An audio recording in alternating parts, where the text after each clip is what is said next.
GS Hindi पाठशाला में आप सभी का स्वागत है। आइए चर्चा करते हैं करंट अफेयर्स 3 जुलाई 2023 के। प्रश्न नंबर 1, किस शहर में पहली बार पुलिस ड्रोन यूनिट लॉन्च की गई है? तो चेन्नई में की गई है। प्रश्न नंबर 2, किसने सभी सार्वजनिक क्षेत्रों के बैंकों को महिला सम्मान बचत प्रमाण पत्र 2023 को लागू करने और संचालित करने की अनुमति दे दी है? केंद्र सरकार ने सभी सार्वजनिक बैंकों को दे दी अनुमति महिला सम्मान बचत प्रमाण पत्र। मुसीबत के समय कॉल के साथ मैसेज और लोकेशन देने वाले रक्षक नामक देश के पहले सुरक्षा और ऐप को किस राज्य के छात्रों ने विकसित किया? तो यह किया है बिहार के छात्रों ने किया है। और इससे जुड़ी हुई जानकारी कि पटना के छात्रों ने इसको विकसित किया है। मुसीबत के समय 3 बार शेक करने पर मोबाइल में सेव उनके करीबी को मैसेज और कॉल लोकेशन के साथ चला जाएगा। तो ये बहुत बढ़िया चीज़ है। पहले मोबाइल में इमरजेंसी नंबर सेव एसओएस करके होता था, जिसमें हम मैसेज हमें भेजना पड़ता था। अब भी अगर मुसीबत के समय कोई है तो वो कैसे भेज सकता है? या सपोज दैट कि हमारे दुर्घटना हो जाती है, एक्सीडेंट हो जाता, तो मोबाइल अपने आप शेक हो जाएगा 3 बार। तो ये बहुत अच्छा प्रयास है बिहार के छात्रों का। प्रश्न नंबर 4, किस राज्य के 7 उत्पादों को चेन्नई में जीआई रजिस्ट्री से जीआई टैग प्राप्त हुआ है? तो उत्तर प्रदेश के। ये 7 उत्पाद अलग अलग हैं, इनके बारे में आपको बताया जाएगा, जैसे अमरोहा की ढोलक वगैरह।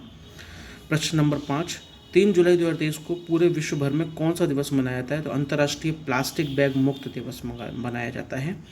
प्रश्न नंबर 6, इस वर्ष जून महीने में जीएसटी से कितने करोड़ रुपए प्राप्त हुए हैं? ये एकदम टू द हिट पॉइंट करके पूछ लेता है। जब आप पेपर देने जाएं उस समय का अगर आंकड़ा आपके पास जब भी हो, जो भी आपका पेपर हो, उससे पहले तक का आंकड़ा, क्योंकि ये आंकड़ा इजीली अवेलेबल रहता है और ये पूछ लिया जाता है। तो अभी का जो आंकड़ा है जून महीने का, 1,61,497 करोड़ रुपए जीएसटी से प्राप्त हुए हैं। सुपरमार्केट से ताज़ा उत्पाद ले जाने के लिए पतली प्लास्टिक की थैलियों पर प्रतिबंध लगाने वाला पहला देश कौन सा बना है? न्यूजीलैंड। हम सभी लोग जाते हैं, बाज़ार में जाते हैं, छोटी छोटी पतली प्लास्टिक की थैली मिलती है जिनकी थिकनेस बहुत हल्की होती है। अमूमन ये हमको छोटा मोटा सामान लेने पर और सब्जी मंडी वगैरह में मिलती है। तो कोशिश कीजिए आप लोग भी अपने साथ एक थैला वगैरह कुछ लेके जाइए। जब हम अपने साथ हर समय 20 ग्राम का मोबाइल और 40 ग्राम की पावर बैंक कैरी कर सकते हैं, तो छोटा सा पतला थैला हम लोग सभी लोग कैरी कर सकते हैं। ये हमारे देश और हमारे पृथ्वी की बात है। पर्यावरण पढ़ना ही नहीं है, पर्यावरण को हमको चरित्र में भी उतारना है। कौन सी कंपनी 3 साल के लिए बीसीसीआई क्रिकेट टीम की मेन स्पॉन्सर बनी है? तो ये बनी है ड्रीम 11। किस केंद्रीय मंत्री के अनुसार 2025 तक देश में प्रतिवर्ष नैनो यूरिया की 44 करोड़ बोतल का उत्पादन करने का लक्ष्य रखा गया है? तो जवाब है मनसुख मंडाविया जी के अनुसार। यूके पॉइंट ऑफ लाइट्स पुरस्कार 2023 से किस भारतीय मूल के सिख योद्धा को सम्मानित किया गया? जवाब है राजेंद्र सिंह भट्ट। राष्ट्रवादी कांग्रेस पार्टी के किस नेता ने महाराष्ट्र में उप मुख्यमंत्री पद की शपथ ली है? अजित पवार जी ने ली है। प्रश्न नंबर 12 है, बैंकिंग ऑन वर्ल्ड हेरिटेज नामक अपनी तरह के पहले अनूठी प्रदर्शनी का आयोजन 2023 में कहाँ किया गया? तो ये किया गया इंदिरा गांधी राष्ट्रीय कला केंद्र, नई दिल्ली में। इसका जुड़ा हुआ तथ्य है कि इस में दुनिया भर के यूनेस्को विश्व धरोहर स्थलों को प्रदर्शित करने वाले बैंक नोटों को प्रदर्शित किया गया। जो दुनिया भर में यूनेस्को के विश्व धरोहर स्थल हैं उनको प्रदर्शित करने वाले बैंक नोटों को प्रदर्शित किया गया। जैसे हमारे ही काफ़ी सारे नोटों पे कभी खजुराहो के मंदिर, कभी लाल किला, इन सब जगहों की तस्वीरें होती हैं। तो ये यूनेस्को विश्व धरोहर की स्थलें हैं। प्रश्न नंबर 13, किसे हाल ही में सीबीआई में विशेष निदेशक नियुक्त किया गया? तो आईपीएस ऑफिसर अजय भटनागर जी को। महत्वपूर्ण प्रश्न है, याद करके रखिएगा। स्टेट बैंक ऑफ इंडिया के नए सीएफओ कौन है? महत्वपूर्ण प्रश्न है, कामेश्वर राव कोरदंती। याद करके रखिएगा एकदम। किस कंपनी ने अंतरिक्ष में पहला मानव मिशन पूरा किया है? बहुत ज़्यादा महत्वपूर्ण है, वर्जिन गैलेक्टिक ने। अब ये देखिएगा, ये कंपनी कहाँ की है, कौन से देश की है, इसके बारे में आप लोग कमेंट बॉक्स में कमेंट करके बताएंगे। 8वीं बार किस देश के पुरुष कबड्डी टीम ने बुसान में आयोजित एशियाई कबड्डी चैंपियनशिप 2023 खिताब ईरान को हराकर जीता? तो भारत ने जीता है। भारत ने 8वीं बार जीता है, कितनी बड़ी उपलब्धि की बात है। और कबड्डी हमारे देश का एक महत्वपूर्ण गेम रहा है। तो ये कहाँ पर हुई? बुसान में आयोजित की गई। ये अब आपको देखना है कि बुसान कहाँ पर है, हमारे वर्ल्ड के मैप पर बुसान कहाँ पर लोकेटेड है, इसके आसपास क्या है, सराउंडिंग कंट्री कौन सी हैं, नहर, नदी, पहाड़ इत्यादि कौन सी चीज़ें हैं, ये सब आपको बिल्कुल ध्यान से देख लेना है।